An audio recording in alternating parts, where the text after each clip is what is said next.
오늘의 주요 뉴스입니다. 법원이 화천대유 대주주 김만배 씨에 대해 추가 구속영장을 발부하지 않기로 했습니다. 김 씨는 이르면 오늘 밤 12시를 넘긴 뒤 곧바로 석방될 것으로 보입니다. 쌍방울 대북 송금 의혹 관련 소환 조사 일정을 놓고 이재명 더불어민주당 대표와 검찰의 신경전이 이어지고 있습니다. 이 대표 측은 오는 12일 출석하겠다고 했지만 검찰은 이번 주 중에 하라고 통보했습니다. 더운 수증기를 한반도에 보내는 태풍 기러기의 영향으로 9월에도 늦더위와 열대야가 이어지고 있습니다. 기상청은 습도가 낮아지는 내일부터 열대야가 주춤할 것으로 예보했습니다. 고분양가 논란 속에도 최근 서울 중심 분양단지에서 1순위 마감 소식이 늘고 있습니다. 분양가가 지속적으로 오르는 가운데 서울에는 입지와 오늘이 가장 싸다는 인식에 영향을 준 것으로 보입니다.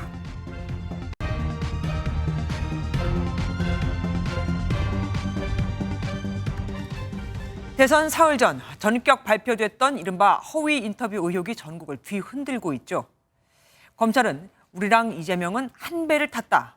이재명이 살아야 우리도 산다며 허위 인터뷰를 종용했다면서 김만배 씨의 주거지와 사무실 등을 압수수색하는 한편 추가 구속영장 발부를 청구했는데 예상을 깨고 법원 추가 구속영장을 발부하지 않았습니다. 김만배 씨는 이제 예정대로 오늘 밤 12시 그러니까 자정이면 풀려날 수 있게 된 거죠. 정말 예측할 수 없는 게 세상 일인가 봅니다. 저 소식 이상혁 기자가 먼저 보도합니다. 법원이 구속 만료가 하루 남은 김 씨를 신문한 뒤 추가 구속영장을 발부하지 않기로 결정했습니다. 김 씨는 내일 새벽 서울구치소에서 석방될 예정입니다. 검찰은 신문에서 신앙림 전 언론노조 위원장과 공모해 뉴스타파를 통해 허위 인터뷰를 내보냈다며 추가 구속 필요성을 주장했습니다. 또 김 씨가 대장동 수사로 실체가 드러나면 대선에서 이재명에게 불리한 영향을 우려해 언론을 통한 허위사실 유포를 마음먹었다고 덧붙였습니다. 하지만 김 씨 변호인은 검찰은 현재 수사 중인 다른 사건을 위해서 구속을 요청하는 게 아닌지 의심된다라며 이는 전형적인 별건 구속이라고 항변했습니다. 허위 인터뷰 의혹에 대한 수사는 급물살을 타고 있습니다. 검찰은 배임 중재와 청탁금지법 위반 등의 혐의로 김 씨의 자택과 사무실 등 3곳을 압수수색했습니다. 김 씨와 인터뷰한 뒤 돈을 받은 혐의로 지난 1일 신앙림 전 언론노조 위원장을 압수수색한 지 닷새 만입니다. 윤석열이다, 네가 조우영이야 이러면서 윤석열한테서 윤석열이가 보냈단 말이야? 신 전 위원장은 검찰로부터 오늘 소환 조사를 통보받았지만 검찰에 출석하지 않았습니다. MBN 뉴스 이상엽입니다. 이 허위 인터뷰 의혹은 부산저축은행 비리 사건의 대출 브로커 조우영 씨가 수사를 받을 때 당시 윤석열 검사를 만났고 그리고 수사가 무마됐다는 내용을 담고 있죠. 그럼 당사자는 왜 그때 사실이 아니라고 밝히지 않았을까요? 했다고 합니다. 일부 언론과 만나 수사 당시 윤석열 검사를 보지도 못했고 수사 무마도 없었다고 그렇게 밝혔는데 보도는 정반대로 나갔다고 하네요. 그럼 이를 처음 보도한 뉴스타파만 문제가 있는 건 아니죠. 검찰은 나머지 문제가 있었다고 보이는 언론사의 보도 경위에 대해서도 수사하고 있습니다. 길기범 기자가 보도합니다. 지난해 2월 JTBC는 윤석열 당시 대선 후보의 부산저축은행 수사무마 의혹을 보도했습니다. 남욱 변호사의 검찰 진술을 바탕으로 부산저축은행 비리 사건의 대출 브로커 조우영 씨가 지인들에게 검사와 커피를 마신 걸 영웅담처럼 얘기했다는 내용 등을 보도했습니다. 검찰은 당시 수사무마 의혹 보도 전반을 살펴보는 것으로 알려졌습니다. 검찰은 오늘 진행된 김만배 화천대유 대주주의 추가 영장 신문 기일에서 JTBC가 조 씨의 입장은 담지 않고 반대 방향으로 보도했다고 밝혔습니다. 취재 내용을 종합하면 조 씨는 당시 취재진에게 윤석열 검사를 만난 적도 없다고 인터뷰했던 것으로 전해졌습니다. 조 씨는 지난 7월 검찰 조사에서 윤석열 검사에게 조사받은 적도 없고 누군지 알지도 못했다고 밝혔지만 내 입장은 거의 보도되지 않았다며 사건 수사를 무마했다는 내용만 반복 보도했다고 진술한 것으로 알려졌습니다. 법조계 관계자는 김만배 씨와 신앙림 전 언론노조 위원장에게 명예훼손죄가 적용된다면 이를 보도한 언론사도 검증 책무를 다했는지 등을 따져보게 될 것이라고 전망했습니다.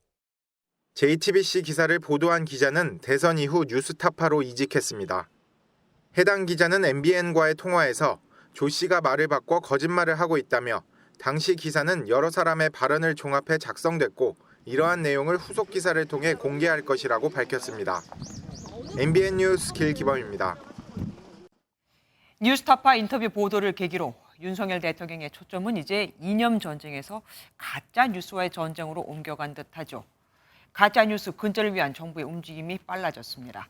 얼마 전 임명된 이동관 방송통신위원장은 가짜 뉴스 근절 TF를 가동하기로 했고 허위 보도를 한 번이라도 하면 바로 퇴출시키는 원 스트라이크 아웃 제도도 추진하기로 했습니다. 차민아 기자가 보도합니다. 지난 5월 튀르키예 대선을 앞두고 공개된 영상입니다.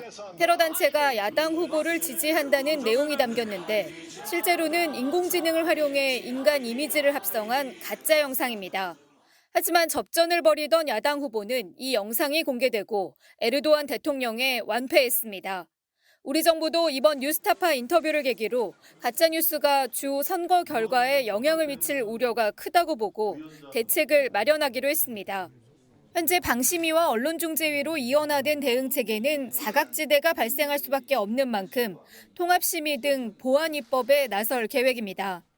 예를 들면 인터넷 언론에서 유튜브를 통해서 내보내는 그런 사안의 경우에는 지금은 약간 규제 사각지대에 있기 때문에 그래서 제가 보안 입법이 필요하다고 말씀드립니다. 특히 허위 보도 등 악의적 행위가 한 번이라도 적발되면 퇴출하는 원 스트라이크 아웃 제도 추진할 방침입니다. 김만배 씨 인터뷰 보도와 관련해 네이버도 뉴스타파에 해명을 요구한 것으로 확인돼 계약 해지까지 이어질지 주목됩니다. MBN 뉴스 차민아입니다. 여당도 대선 공작 게이트, 상식적으로 민주당이 연루됐다고 의심할 수밖에 없는 상황이라며 목소리를 높였습니다. 허위 인터뷰의 수혜자는 이재명 대표와 민주당이었다면서요. 민주당은 국면 전환용 공세라고 일축하며 대장동 특검을 다시 꺼내 들었습니다. 특검을 하면 다 밝힐 거라면서요. 노태영 기자입니다. 국민의힘은 긴급 대책회의를 열고 김만배 허위 인터뷰 보도는 희대의 대선 공작이라고 목소리를 높였습니다. 선거 때마다 벌여온 상습적인 선거 공작의 연장선이라는 의심을 지울 수 없습니다. 그 수혜 또한 단연 이재명 대표와 민주당으로 돌아갈 것이기에 이어 민주당의 침묵이 길어지면 이번 사건과 연루됐다는 걸 인정하는 꼴이라고 몰아세웠습니다. 여당은 또 뉴스타파 등 인터뷰 보도 매체에 대한 고발도 검토하기로 했습니다. 공세가 거세지자 이재명 민주당 대표는 적반하장이라며 정면 대응에 나섰습니다. 국민의힘이 조직폭력배 동원해가지고 나한테 조폭 자금 20억 줬다. 이런 게 진짜 선거 공작 아닙니까? 근데 그거 무혐의했다가 법원이 기소 결정했대요. 적반하장, 후안무치, 대표적 사례지. 야당은 정부 여당이 국면 전환을 하려는 것이라며 특검 카드를 다시 꺼내들었습니다. 연말에 대장동 특검법을 통과시켜 수사를 통해 진실을 밝힐 것이라고 강조했습니다. 여야가 이번 사건을 두고 각각 법적 조치와 특검으로 맞서면서 강대강 대치는 한동안 계속될 전망입니다. MBN 뉴스 노태현입니다. 김만배 씨와 관련된 이 허위 인터뷰가 보도되고 이 기사 댓글엔 이상한 현상이 벌어졌었다고 어제 보도해드렸죠. 기사의 추천수가 조회수보다 더 많았거든요.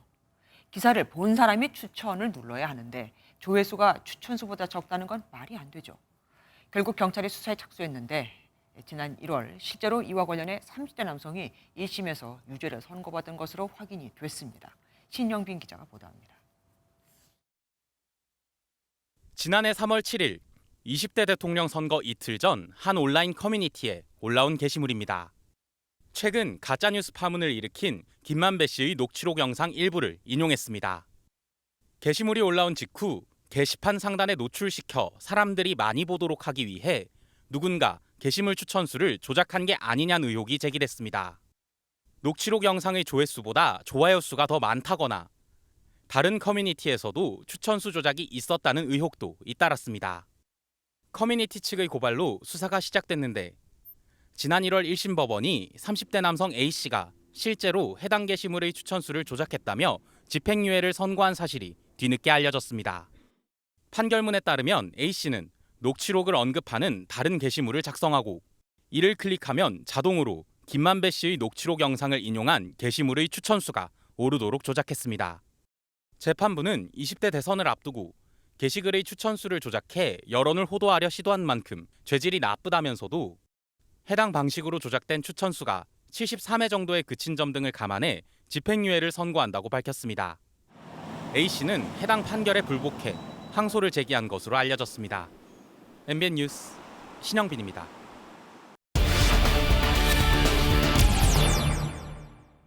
일파만파 커지고 있는 허위 인터뷰 의혹, 법조팀 정태훈 기자와 자세히 살펴보겠습니다. 정 기자, 김만배 씨 영장이 조금 전에 기각됐습니다. 법원에서는 일단 별도의 사유를 밝힐 수는 없다는 입장이지만 아무래도 신문 과정에서 별건 수사를 위한 구속을 우려했던 이 변호인 측 주장이 받아들여진 것으로 보입니다. 신문 대상이 대장동 수사와 관련한 건이었는데 검찰 측은 이번 허위 인터뷰 의혹에 대한 증거인멸 우려를 주요 구속 필요 사유 중 하나로 강조를 했던 거죠. 그러면 이런 김만배 씨와 인터뷰를 했다는 그 신학림 씨는 누굽니까? 네, 일단 설명을 대충 드리면 네. 신 전 위원장은 전직 한국일보 기자 출신입니다. 김만배 씨와는 한국일보 시절 함께 일한 동료 사이고요. 네. 이후 전국 언론노조 위원장을 거쳐서 뉴스타파 전문위원까지 맡았습니다. 지난 2021년 9월 15일 김 씨를 만나 인터뷰를 하면서 녹취를 했고 닷새 뒤인 9월 20일 1억 6천여만 원을 송금받았는데요. 허위 인터뷰의 대가 아니냐는 의혹의 중심에 현재 서 있습니다.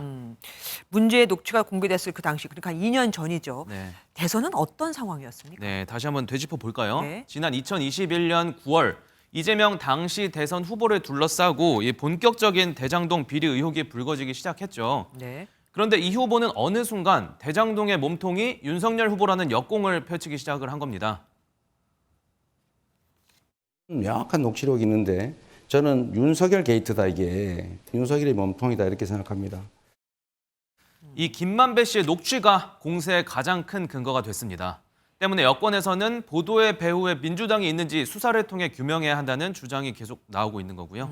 사실 그때 김만배 씨를 찾아서 인터뷰하려고 하는 언론사들이 줄을 섰었습니다. 그렇죠. 그럼 당시 인터뷰 어떻게 성사가 됐었다고 합니까? 신학림 씨는 이 MBN 기자와 만나 자신의 노력으로 성사됐다고 말을 했습니다. 대장동 의혹이 불거질 때쯤 키맨이 김만배 씨라는 확신을 가지고 김 씨를 직접 찾아서 만나게 됐다는 거죠. 과거 친분도 있었다 보니 김 씨가 해당 의혹에 대해 자세한 설명을 해줬다고 덧붙였습니다.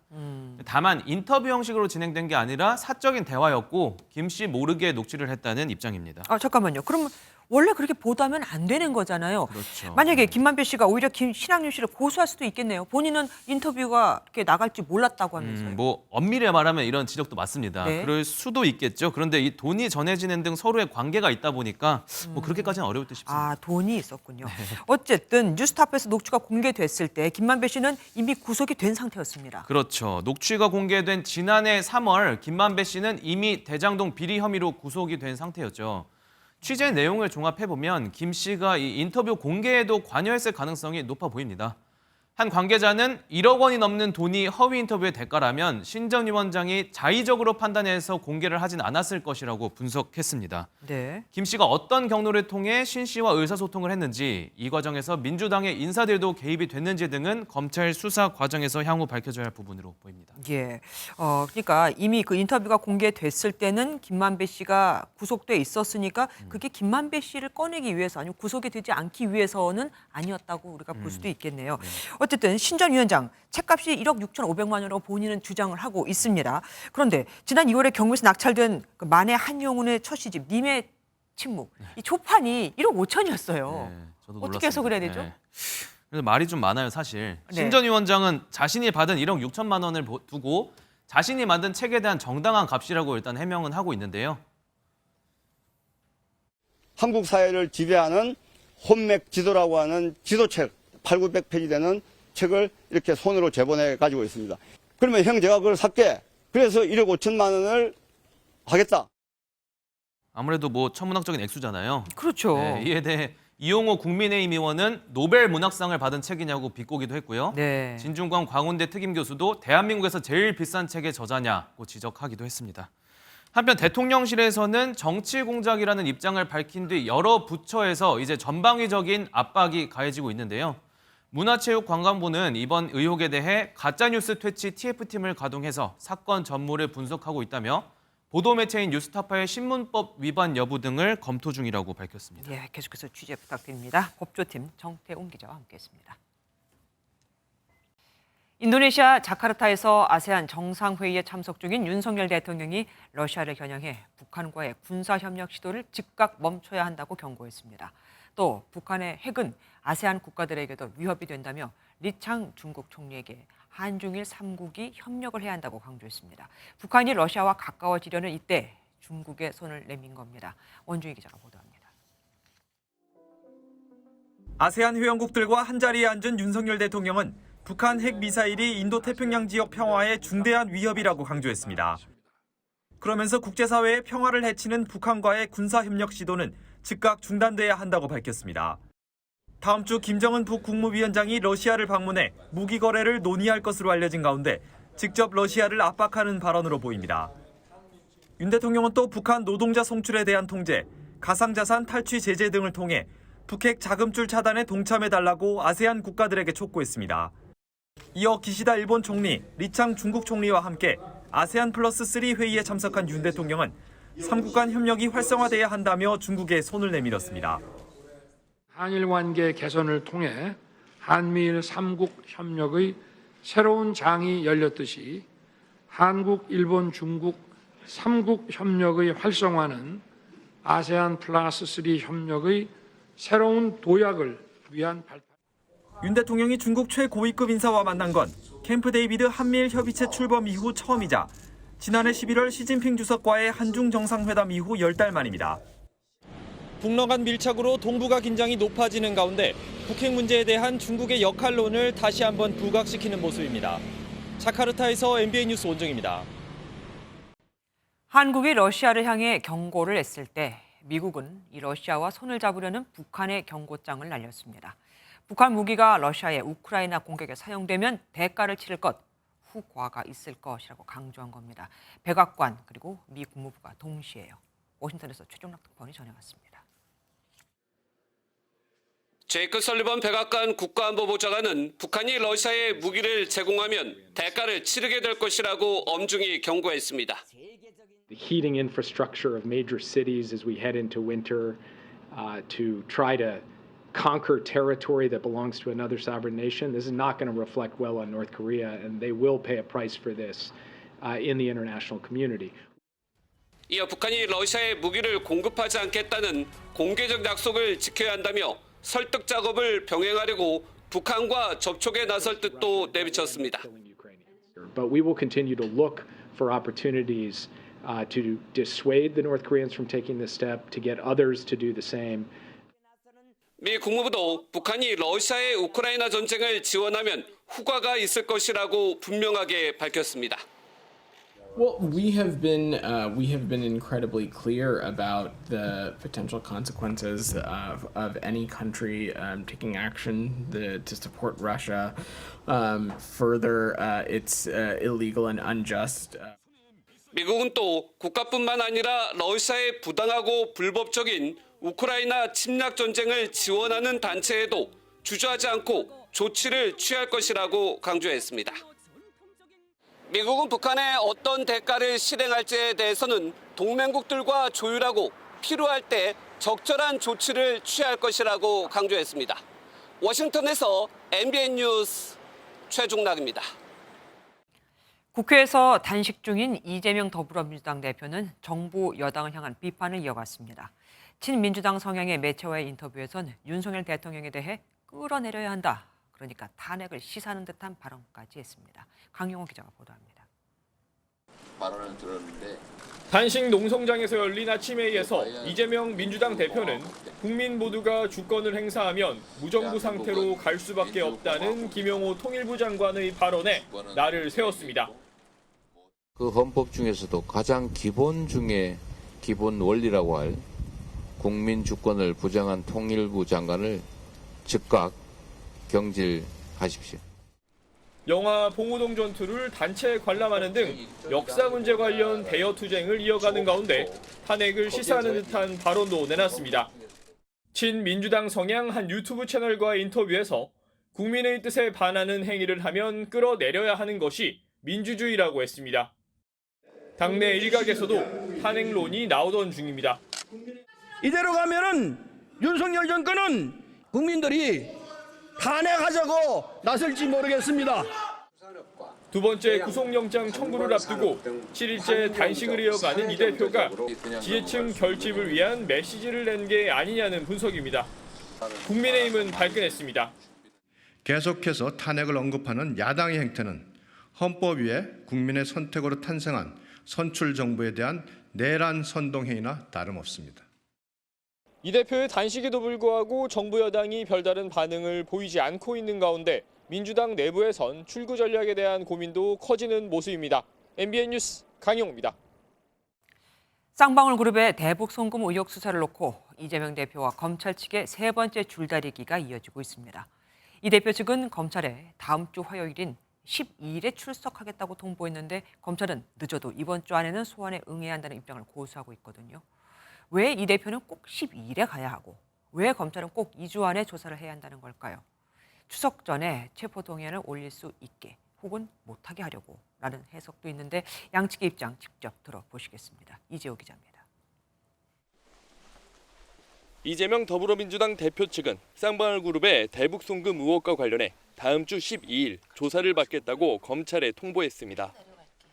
앞서 검찰의 두 차례 출석 요구에 국회 일정 등을 고려해 오는 11일에서 15일 사이 출석하겠다는 뜻을 밝혔었는데 구체적으로 날짜를 정한 겁니다. 하지만 검찰은 불가하다는 입장입니다. 사건을 수사하는 수원지검은 이 대표 측에 늦더라도 오는 7일부터 9월 사이 출석을 요구했다고 밝혔습니다. 앞서 이 대표가 두 차례 불출석한 바 있고 단식이 길어지면 건강상 변수가 생길 수 있어 가능한 이른 시일에 피의자 조사를 받아야 한다고 보는 겁니다. 이 대표 측도 물러서지 않았습니다. 이 대표 측은 대정부 질문이 오는 8일까지 예정돼 있는 만큼 출석이 불가능하고 9일 역시 장외 집회가 있어 검찰 요구를 따를 수 없다며 맞섰습니다. 그러면서 당무가 없는 12일이 최선이라고 주장했습니다. 이 대표 측과 검찰이 소환조사 날짜를 놓고 세 번째 줄다리기를 벌이는 양상입니다. 이 대표가 출석일로 제시한 오는 12일은 단식을 시작한 지 13일째가 되기 때문에 검찰이 수용하더라도 실제로 이뤄질지는 미지수입니다. 검찰이 소환조사 없이 구속영장을 청구할 가능성은 아직 낮지만 세 번째 소환조사도 무산되면 검찰이 어떤 판단을 내릴지 관심이 집중됩니다. MBN 뉴스 이조입니다. 정치권의 2년 공방이 아직 끝나지 않은 걸까요? 박민식 국가보훈부 장관이 문재인 전 대통령 부친에 대해 친일파 가능성을 거론해 논란이 일고 있습니다. 문 전 대통령 측은 즉각 고인에 대한 명예훼손이라며 박 장관에 대해 법적 조치에 나서기로 했습니다. 이병주 기자입니다. 더불어민주당은 박민식 보훈부 장관이 광복 회장에게 백선엽 장군이 친일이 아니라는 말을 들었다고 한 점이 거짓이라고 몰아붙였습니다. 박민식 장관의 발언은 사실이 아니다라고 했어요.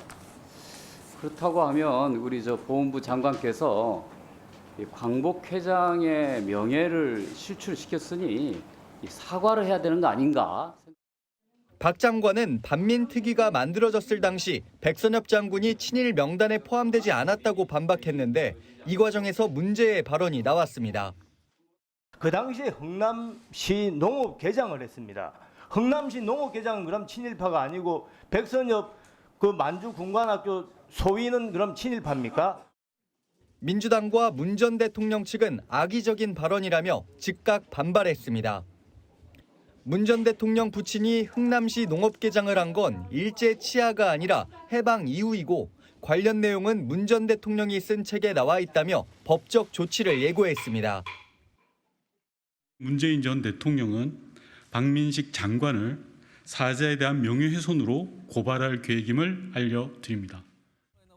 박민식 장관은 MBN에 출연해 사자 명예훼손죄가 될 수 없다면서도 법적 조치가 이뤄질 경우 당당하게 맞서겠다고 밝혀 정치권 이념 공방은 계속 확산하는 모양새입니다.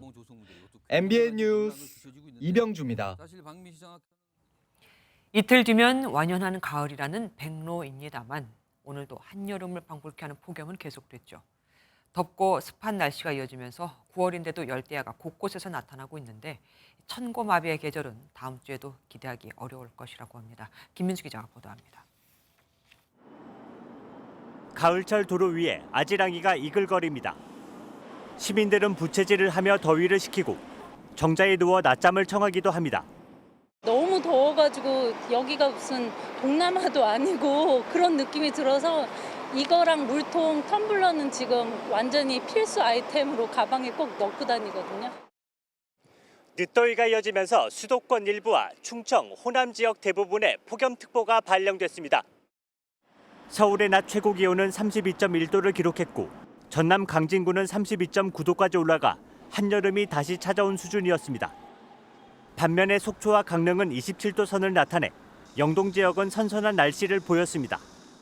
한반도 북쪽에 고기압이 자리 잡으면서 불어온 동풍이 팬 현상을 일으켜 태백산맥 서쪽으로 무더운 바람이 불었습니다. 12호 태풍 기러기가 몰고 온 덥고 습한 공기까지 덮친 호남과 충청을 중심으로는 찜통 더위까지 이어졌습니다. 밤에도 습도가 높아져 서울과 인천, 제주에는 이례적으로 9월 열대야가 나타났습니다. 특히 서울에서 9월에 열대야가 나타난 건 지난 1935년 이후 처음입니다. 가을 늦더위는 내일도 계속됩니다.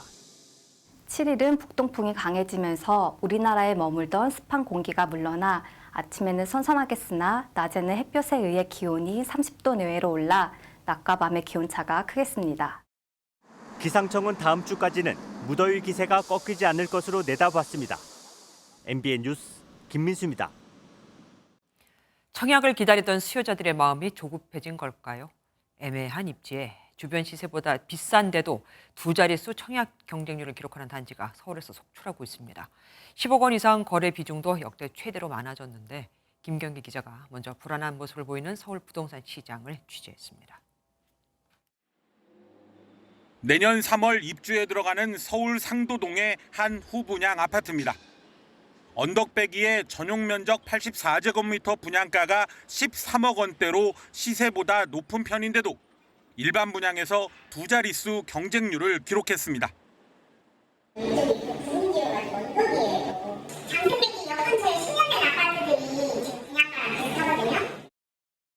서울 개봉동의 한 소단지 아파트도 분양가가 전용 84제곱미터 기준 10억 원에 육박하지만 평균 25대 1, 최고 39대 1로 마감됐습니다. 최근 서울을 중심으로 청약 경쟁률이 고공행진을 이어가자 만만치 않은 분양가에도 수요자들이 뛰어드는 겁니다. 일반 아파트도 신축을 중심으로 가격이 오르면서 올해 7월까지 서울 아파트 거래 10건 중 4건은 매매가가 10억 원을 넘어섰습니다. 통계 집계가 시작된 2006년 이래 가장 높은 비중입니다.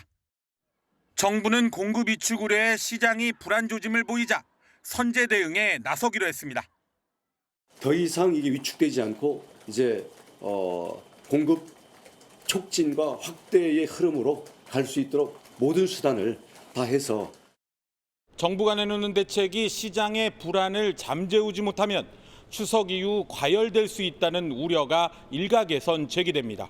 MBN 뉴스 김경희입니다. 부동산 시장 침체 얘기가 불과 얼마 전 얘기였는데 이젠 서울 수도권 아파트 청약 열풍이 거셉니다. 어떻게 이렇게 갑자기 달라진 걸까요? 경제부 최은영 기자와 이유를 알아보겠습니다. 어서 오십시오.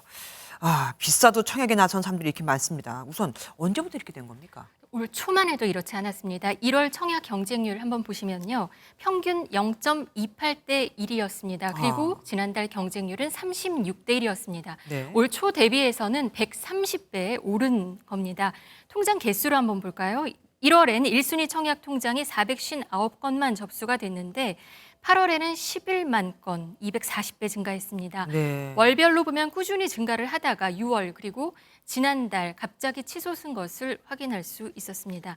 한동안은 분양가가 시세보다 낮다 하면 청약이 몰렸었는데 지금은 그랬었죠. 분양가가 시세보다 높아도 일단 청약에 나서는 이 숫자상으로 보면 청약 열풍이 맞습니다. 아니 근데 지금 경제 여건이 그렇게 좋지 않잖아요. 금리가 네. 그렇게 낮아진 것도 아니고요. 그렇죠. 한마디로 오늘 집값이 가장 싸다 이런 심리 때문으로 보입니다. 최근 주변 물가 많이 오르고 있는 거는 모두들 체감하고 있는 사실이고요. 또 네네. 집을 짓는 원자재 값과 인건비 등 공사비가 모두 인상된 것도 사실입니다. 그렇네요. 이 공사비 인상으로 중단된 건설 현장도 나온다는 소식이 또 들리다 보니 분양가는 더 오를 수밖에 없는 구조다라고 판단을 하는 것 같습니다. 더 늦기 전에 청약을 해야 되는 건 아닌가 하는 어떤 조급함이 작용한 것으로 보입니다. 인터뷰 보시겠습니다. 청약 경쟁률도 많이 높아지고 있잖아요. 그러다 보니까 이제 저희도 뛰어들어서 빨리라도 좀 제 집을 구해야겠다는 생각에 여기 좀 오게 되었습니다. 과열이 되어 있는 상황입니다. 지금 못 사면은 사기가 힘들다, 또는 지금이 집값이 가장 쌀 때다, 그렇게 생각하시는 인식들이 높은 것 같습니다. 그러면 실제로 분양가가 올랐습니까? 네, 그 주택도시보증공사가 민간 아파트 분양가격 조사한 거 표를 한번 보시면요. 아, 예. 올해 7월 말 기준 수도권 민간 아파트 분양가는 3.3제곱미터당 2,251만 원으로 지난해 같은 기간이랑 비교했을 때 11% 올랐습니다. 특히 경기도 분양가는 1년 새 20% 가까이 오른 것으로 확인이 됩니다. 이런데 여기에 앞으로 공급도 부족할 것이다, 이런 예상에 집값은 오를 것이다라는 전망이 나오면서 불안한 겁니다. 공급이 부족할 것이다. 공급 위축. 도대체 얼마나요? 인허가와 착공 모두 급격한 내리막길을 걷고 있었습니다. 보시면 올 들어 7월까지 주택 인허가는 20만 7천 가구로 지난해 같은 기간 대비하면 30% 감소했습니다. 이 7월 한 달간 서울 인허가만 봐도 500가구밖에 안 됩니다. 그러니까 점점 더 줄어드는 추세라는 얘기입니다. 네. 그리고 착공은 10만 2천 가구로 54% 줄었습니다. 서울 아파트 착공은 더 많이 준 것으로 확인이 되고요. 이런 상황이니 앞으로 몇 년 뒤에는 집이 부족해서 집값이 불안해질 것이다라는 우려감이 청약 시장에 더 불을 지핀 것으로 보입니다. 네. 정부는 오는 20일에 공급 대책을 내놓겠다고 했는데 이 가파르게 뛰는 분양가 상승세는 완화시키면서도 공급은 위축시키지 않는 그런 세심한 대책 마련이 무엇보다 필요한 시점으로 보입니다. 올해 공급이 얼마다라고 예정을 하면 3, 4년 뒤의 상태를 우리가 예측해 볼 수 있다고 하는데 정말 불안하긴 하네요. 지금까지 최윤영 기자와 함께했습니다. 고맙습니다. 요즘 택시 타 보셨습니까? 주로 밤에 차가 끊긴 늦은 밤에 택시를 타는데 이때는 택시 요금이 정말 무서울 정도죠. 실제로 지난달 택시 요금은 19.1% 올라 1997년 외환 위기 이후 가장 많이 올랐습니다. 버스도 10% 올랐는데 참 지하철 요금도 계속 오른다고 이미 그 날짜까지 정해져 예고가 돼 있죠. 배준우 기자입니다. 승객을 기다리는 택시들이 역 앞에 길게 늘어섰습니다. 요금 인상 이후 거리에서 택시 손님이 급격히 줄자 광명역 앞엔 택시들이 500m의 장사진을 이뤘습니다. 올해 전국의 택시 기본 요금이 줄줄이 오르면서 지난달 택시 요금 상승률이 20%에 육박했습니다. 서울 등 수도권은 1,000원 올라 4,800원이 됐고 강원과 전남을 제외한 전국이 4,000원대로 올랐습니다. 시민들은 택시 타기가 겁이 난다는 반응입니다. 알바를 이제 늦게 끝나고 오면은 택시를 타고 와야 되는 상황이 있는데 1시간 이제 요즘 일하면은 9,000원 후반대에 받는데 집에 오면 한 12,000원 정도 택시 요금이 나가서 좀 많이 부담이 되죠. 하지만 택시 기사들도 할 말이 많습니다. 개인 택시는 늘었고 기름값이 올랐는데 손님은 급격히 줄어 오히려 수입이 줄었기 때문입니다.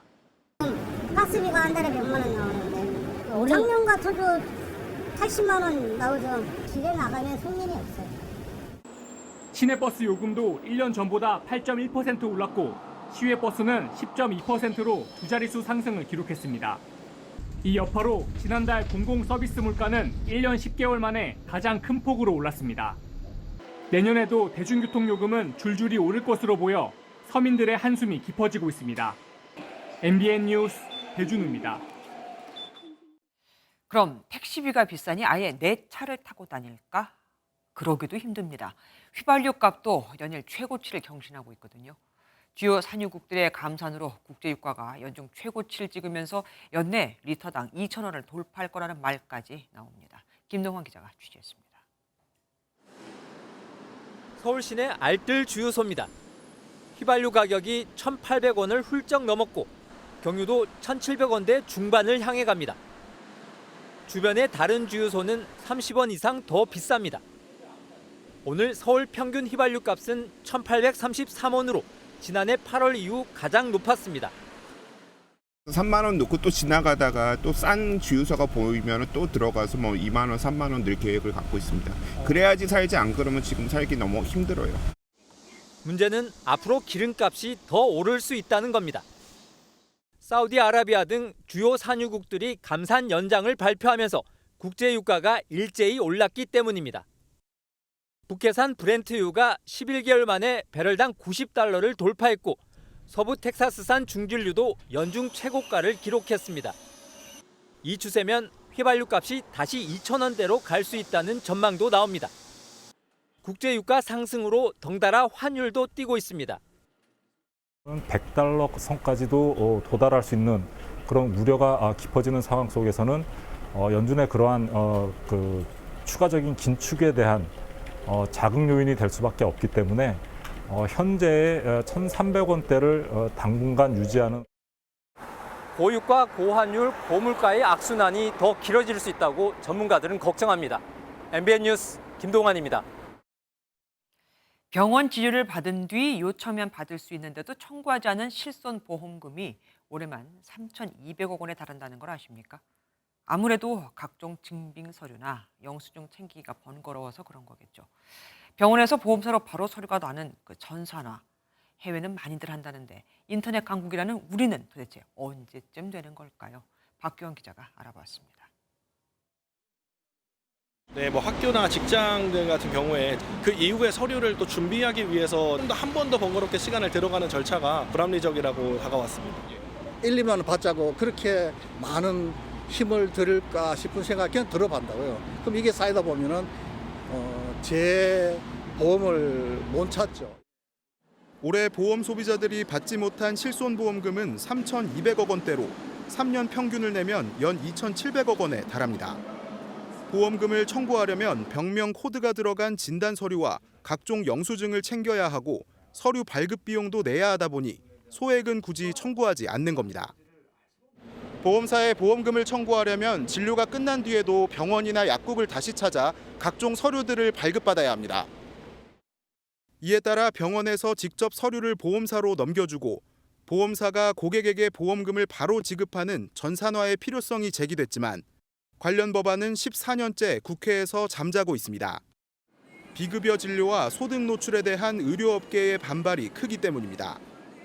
실손의 거의 보험금 청구의 한 65%가 비급여잖아요. 그 비급여에 대한 보험금 그런 관리가 잘 안 되는데 청구한 그 데이터베이스가 전자적으로 이제 체계적으로 쌓이기 시작하겠죠. 조정 역할을 해야 하는 정부 역시 마냥 쉬쉬하는 태도로 일관하고 있어 보험 소비자들의 피해만 반복되고 있습니다. MBN 뉴스 박규원입니다. 코로나19 백신을 접종하고 숨졌지만 국가에서 보상을 받지 못한 유가족들이 국가를 대상으로 소송을 제기했고 그 1심에서 진 국가는 항소를 준비하고 있었죠. 그런데 당정이 이를 취소하고 보상책을 내놨습니다. 코로나19 백신을 접종하고 숨진 건 국가 책임이다 이거죠. 하지만 정작 구제 대상인 유가족들은 받아들일 수 없다고 반발하고 있습니다. 숨지지는 않았어도 후유증으로 힘든 피해자 구제는 뺐기 때문입니다. 최희지 기자가 취재했습니다. 코로나19 백신 접종 뒤 사망한 이들을 위한 분향소입니다. 정부가 백신과 사망의 연관성을 인정하지 않아 유가족들은 힘겨운 싸움을 이어왔습니다. 분향소가 차려진 지 2년 9개월 만에 정부는 백신 관련 소송을 취하하고 피해자 지원 확대 방침을 내놨습니다.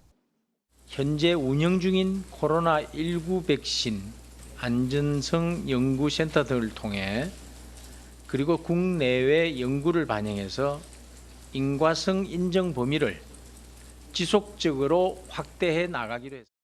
접종 뒤 42일 이내 사망자만 지급하던 위로금을 90일 이내까지 받을 수 있도록 하고 한도도 1,000만 원에서 3,000만 원으로 올렸습니다. 부검을 하지 않아 지원 대상에서 제외한 경우도 2,000만 원까지 추가 지원하기로 했습니다. 하지만 유가족 측은 형식적인 대책이라며 반발했습니다. 후유증으로 중병을 앓는 피해자 지원책이 없고 코로나19 특별법 제정 언급은 빠졌다는 겁니다.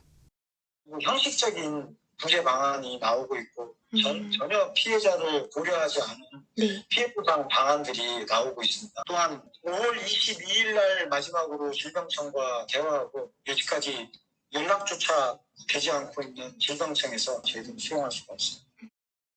피해자들은 근본적인 대책이 나올 때까지 분향소를 유지하며 싸움을 이어나갈 것이라고 밝혔습니다. 여기에 면역 회피 능력이 뛰어나 전파가 빠른 코로나19 피롤라 변이 국내 첫 확진자가 나오는 등 아직 일상으로의 회복은 멀어 보입니다. MBN 뉴스 최희지입니다. 제주에서 여자친구를 차에 태운 채 질주하다가 사고를 내고 도망간 50대 남성이 체포됐습니다. 여자친구와 다투다 같이 죽자며 갑자기 과속을 한 건데 사고 뒤에도 분이 풀리지 않아 중상을 입은 여자친구를 그냥 내버려두고 갔다고 합니다. 이 남성 도대체 어떤 혐의를 적용해야 할까요? KCTV 제주방송 김경임 기자가 보도합니다. 차량이 마을길을 달리기 시작합니다. 중앙선도 침범한 채 점점 빨라지는 차량의 속도. 1분 가까이 이어진 질주는 옹벽을 들이받고 나서야 멈췄습니다.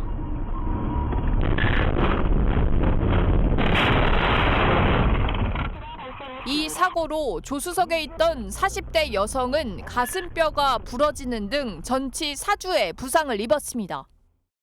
사고가 난 차량입니다. 사고 당시 벽을 들이받은 충격으로 보시는 것처럼 차량 앞쪽은 형체를 알아보기 어려울 정도입니다. 하지만 운전자는 사고 직후 차량과 여자친구를 놔둔 채 그대로 현장을 벗어났습니다. 이후 행인이 차량을 발견해 112로 신고하면서 경찰이 차량 번호를 조회해 운전자를 특정했고 지난달 28일 자택에 있던 50대 남성을 검거했습니다. 피의자인 A씨는 자신의 차량 안에서 여자친구와 금전 문제로 다투던 중 시속 100km에 달하는 속도로 마을길을 달리며 같이 죽자고 협박하고 이 과정에서 벽을 들이받은 것으로 확인됐습니다. A씨는 여자친구가 빌린 돈을 갚지 않아 겁을 주려고 했다며 일부러 사고를 낸 건 아니라고 진술한 것으로 알려졌습니다. 일단 사고 자체는 고의가 없는 걸로 나옵니다. 왜냐하면 감속하다가 자기가 미처 제어하지 못하고 충격한 거기 때문에.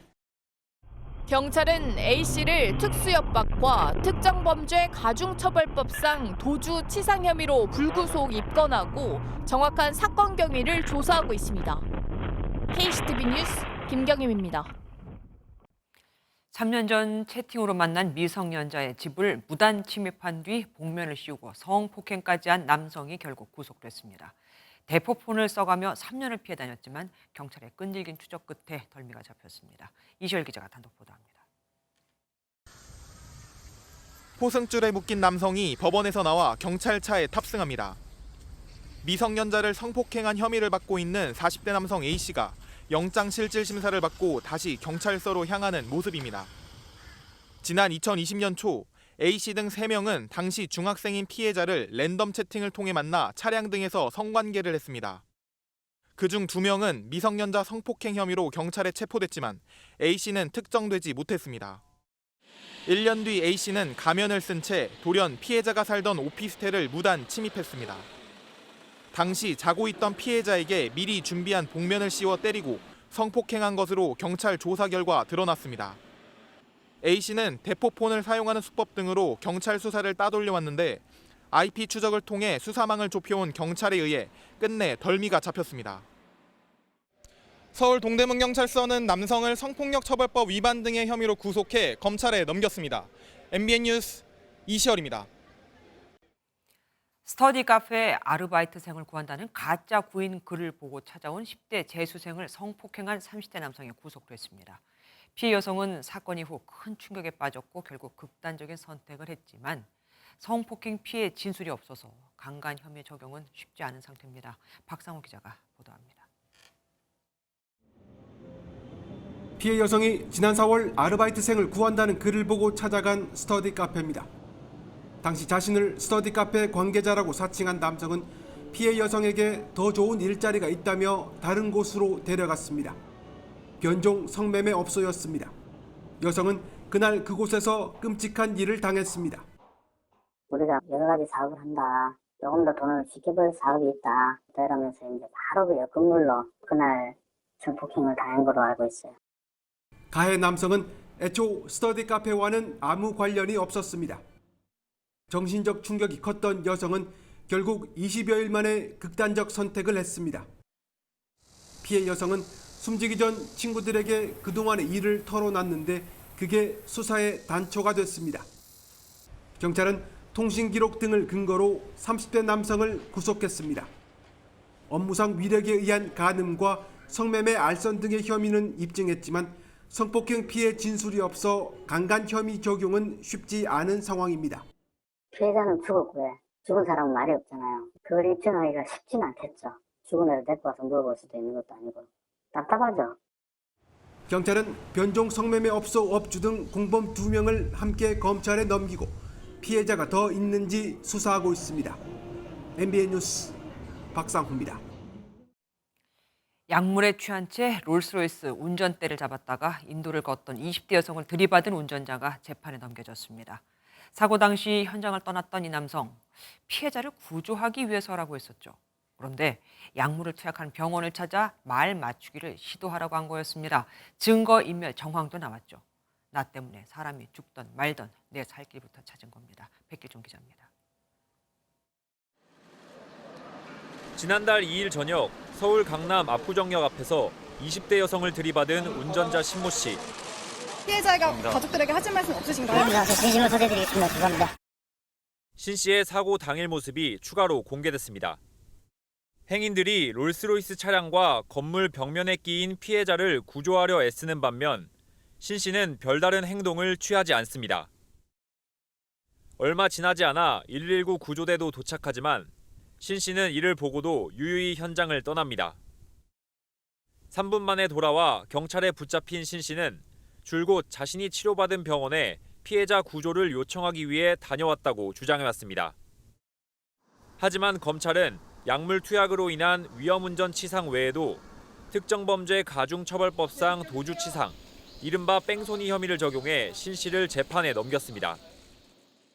사고를 낸 뒤 구호하려는 조치가 없었다고 본 겁니다.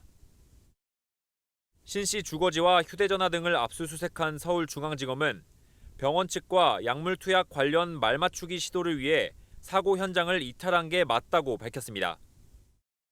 병원 결제 내역 조작, 휴대전화 폐기 등 증거인멸 정황이 확인됐다는 겁니다. 검찰은 신 씨가 조폭 또래 모임에 연루됐다는 의혹과 의료기관에서 상습적으로 마약류를 투약한 의혹에 대해서 추가적으로 들여다볼 방침입니다. MBN 뉴스 백길종입니다. 도와주러 현장에 출동한 119 구급대원을 폭행하는 일이 연달아 발생하고 있습니다. 구급차에 소변을 보는가 하면 소방관을 폭행하기까지 한 남성이 체포되기도 했죠. 지금 보시는 이 영상의 주인공은 술에 취해 경찰과 소방관을 폭행한 혐의로 입건된 민주당 삼선 의원의 보좌관입니다. 김태형 기자가 보도합니다. 한 남성이 횡단보도에 쓰러지듯 눕더니 잠시 뒤 상체만 일으켜 세웁니다.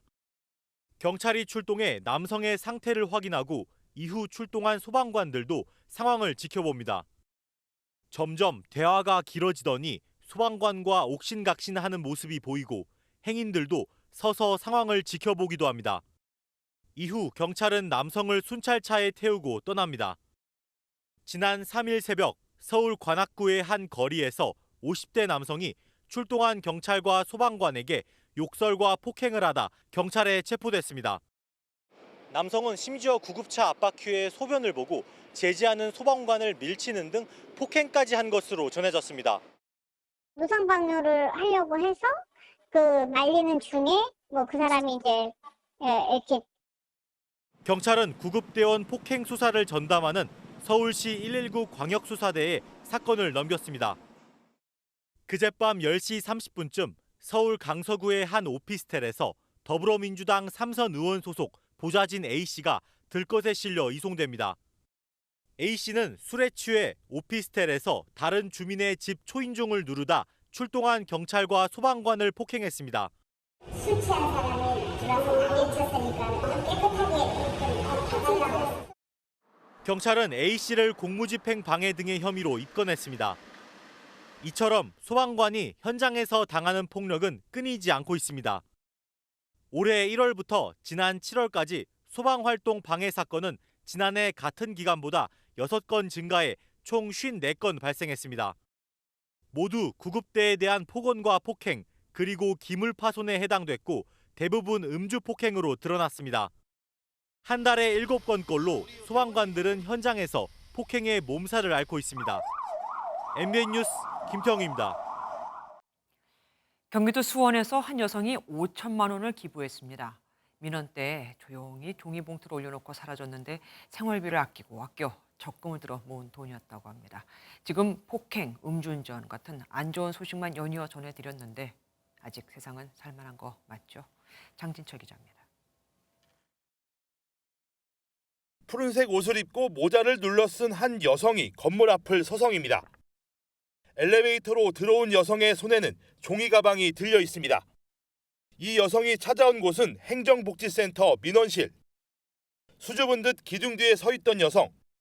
복지센터 직원에게 종이 가방을 전달한 뒤 인사를 하며 밖으로 급히 나갑니다. 종이 가방을 확인한 직원은 깜짝 놀랐습니다.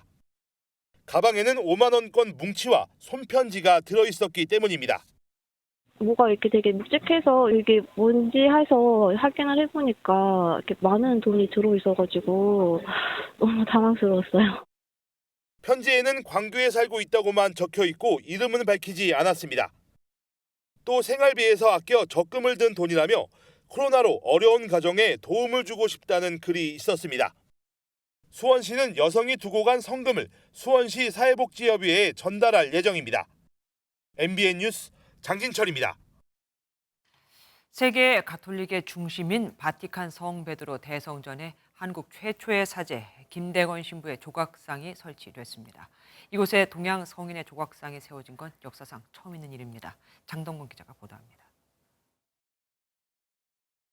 갓을 쓰고 도포를 입은 성 김대건 안드레아 신부 성상이 순례자들을 맞이할 준비를 마쳤습니다. 모든 것을 수용하듯 활짝 벌린 두 팔은 25살 청년 김대건의 담대함을 표현합니다.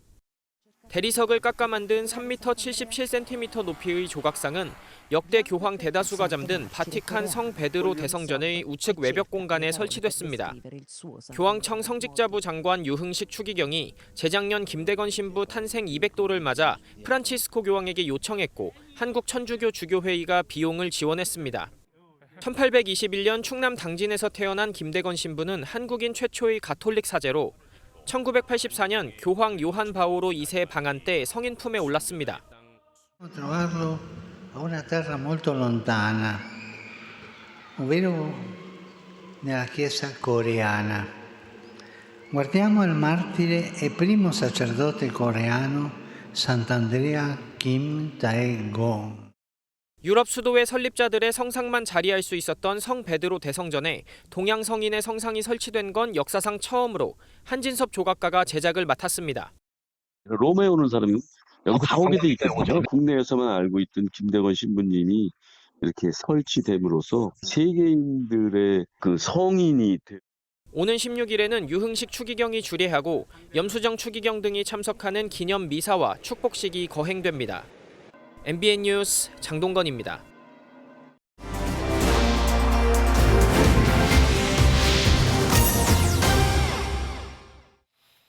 북한 김정은 집권 이후 북한에선 주택 건설이 활발하게 늘었습니다. 집 구하기 쉽지 않은 우리 사회처럼 북한도 그만큼 수요가 많은 걸까요?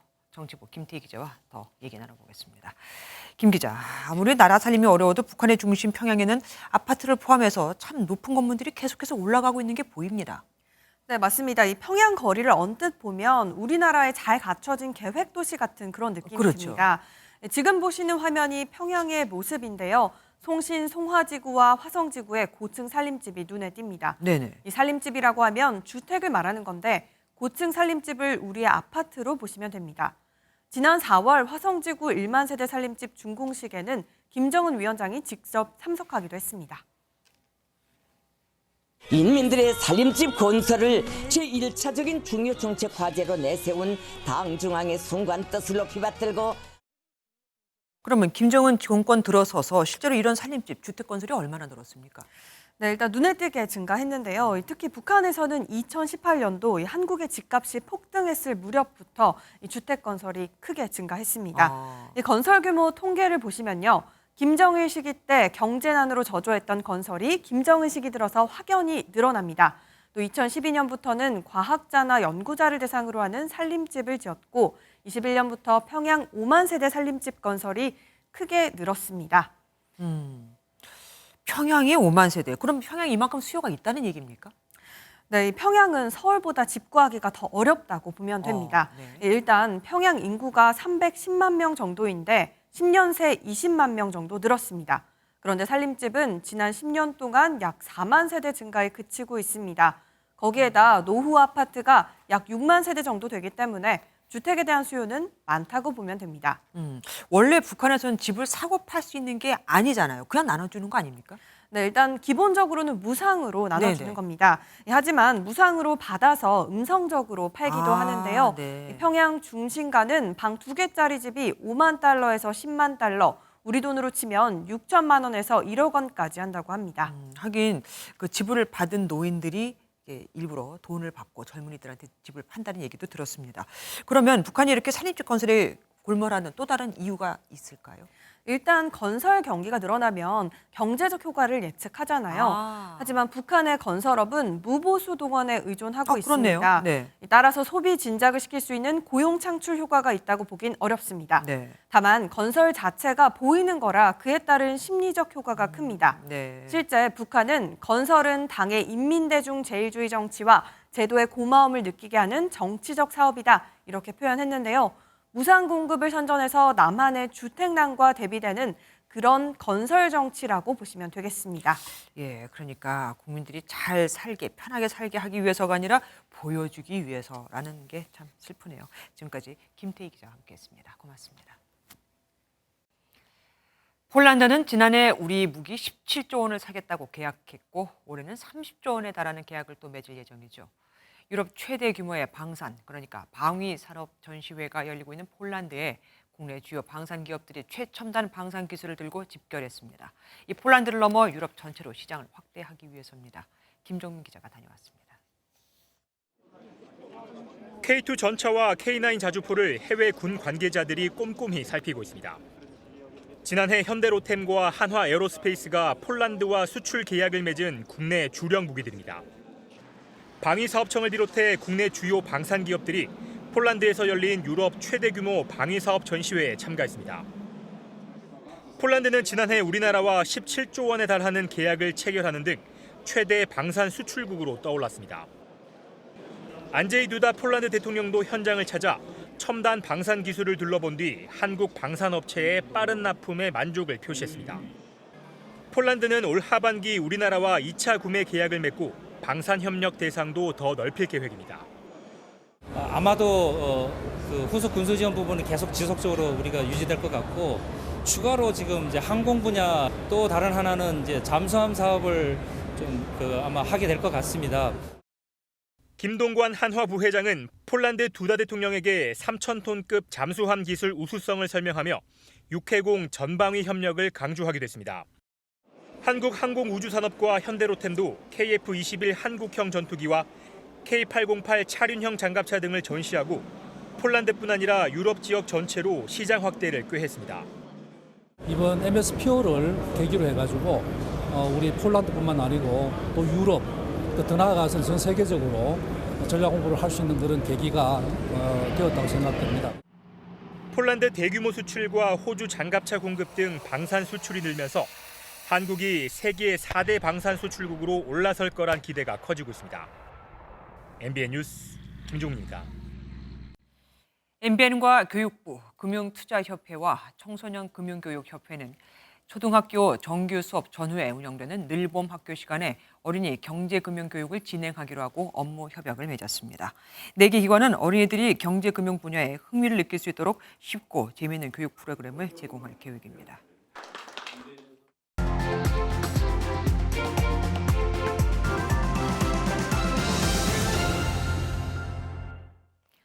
강한 자는 넉넉히 백전을 취할 것이요 약한 자도 제 한 몸 가리기에는 족할 것이다. 정조는 조선 최초의 신도시 수원 화성을 건설하면서 부역에 정당한 삭스를 지급했습니다. 단순한 일당이 아니라 얼마나 무거운 돌을 얼마나 옮겼는지, 그러니까 무게와 거리, 횟수에 따라 급여를 차등 지급하는 성과급을 실시한 거죠.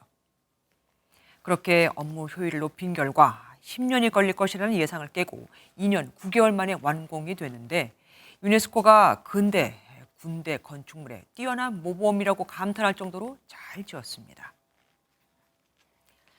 성과급은 말 그대로 성과를 기준으로 지급되는 임금입니다. 성과가 있으면 주고 없으면 안 주고 손해를 끼치면 그만큼 뱉어내는 게 기본이죠. 비위를 저질러 중징계를 받은 공무원은 성과급을 받을 수 없습니다. 사실 당연한 거죠.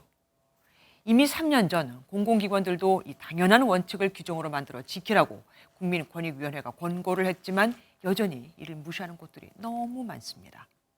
이 권고가 있고 나서 그러니까 지난 3년간만 따져봐도 환경부와 고용노동부 산하 기관들은 직무 태만 등으로 징계를 받은 임직원 121명에게 무려 7억 6,413만 원의 성과급을 지급했거든요.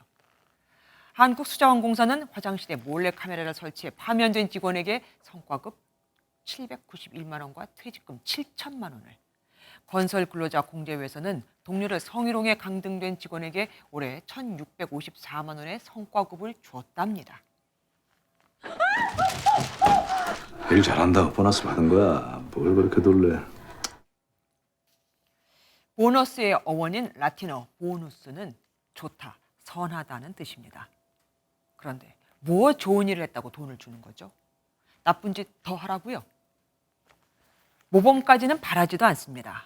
하지만 무슨 짓을 했던 국민 돈으로 제 식구 배만 불리고 있는 오만함까지 우리가 참아줘야 할까요? 자신들에게 월급 주는 사람 눈치 보는 건 당연한 일일 텐데 이들만큼은 국민 눈치를 보긴커녕 무시를 하니 참 대단한 배짱들이죠. 이 배짱으로 일을 좀 더 열심히 해보는 건 어떨까요? 김주아의 그런데 오늘은 이럴 거면 징계가 무슨 소용? 막바지 더위가 기승입니다. 덥고 습한 날이 이어지고 있는데요. 내일도 서울이 31도, 김포와 광주가 32도까지 올라서 오늘만큼이나 덥겠습니다. 현재 곳곳으로는 비나 소나기가 내리고 있는데요. 앞으로 수도권을 비롯한 서쪽 지역으로는 최대 60mm 이상의 소나기가 지나겠고요. 동풍이 불어드는 동해안 지역은 밤까지 비가 조금 내리겠습니다. 동시에 바람도 강합니다. 부산과 울산, 경북 동해안으로는 강풍특보가 내려지면서 내일까지 순간 초속 20m 이상의 돌풍이 불어들겠습니다. 내일 전국이 대체로 맑겠지만 아침까지 강원 내륙과 충북, 호남권으로는 출근길 안개가 자욱하겠습니다. 내일도 동해안 지역으로는 강릉이 27도에 그치는 등 비교적 선선하겠습니다. 반면 서쪽 지역은 서울이 31도, 광주가 32도까지 올라서 덥겠습니다. 이제 아침 저녁 기온은 떨어지겠지만 낮더위가 계속되면서 차츰 일교차가 크게 벌어지겠습니다. 내주셨습니다. 안녕하세요. 김주하입니다. 공정하고 신속한 MBN 뉴스, 유튜브를 통해서도 만나보실 수 있습니다. 특히 더 많은 뉴스와 라이브를 보고 싶으시다면 오른쪽을 눌러서 구독하시면 됩니다. 어렵지 않죠? 빠르고 정확한 뉴스로 계속 찾아뵙겠습니다. MBN 뉴스를 시청해주신 여러분 고맙습니다.